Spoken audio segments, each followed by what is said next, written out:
with head coach Lance Randall for tonight's game preview. Coach, after Saturday now, how has the mood around the team been? How has the practices been after that tough loss on Saturday? You know, I would say it's a good question, because I think that's the biggest thing that ails us is our inconsistency of competitive practices. And for the most part, most of our guys are competing real hard, but we just have a few guys that are real inconsistent with their competitive spirit, their competitive effort, and that affects everybody. It just really does. And I thought Tuesday we had a really good practice. Monday was so-so, to be honest with you. A little disappointing coming off of a last second basically loss to a top 10 team.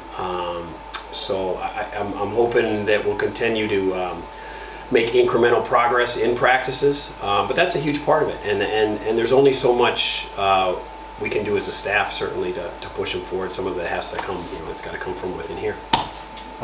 Going into the night, Fort Lauderdale, how do the Lions match up with the Eagles? And given that this is your last game for a while, going into the finals, and you have about a week layoff, how important is this game? Well, it's really important.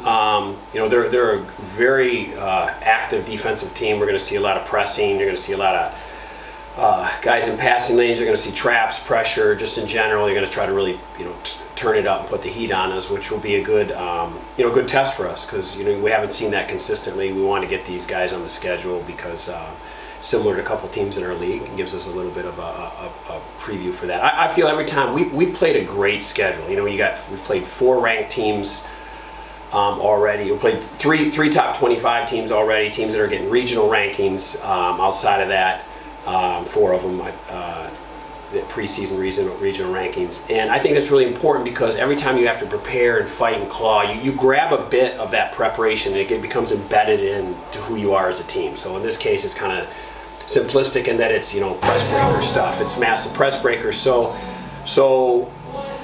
then you get a little bit better. You absorb something from each team. Maybe it's rebounding. Maybe it's just handling, switching, whatever it is. So that's what a good schedule does for you. But you got to survive the good schedule. You can't let it pull you down if you lose some of these close games, which we have.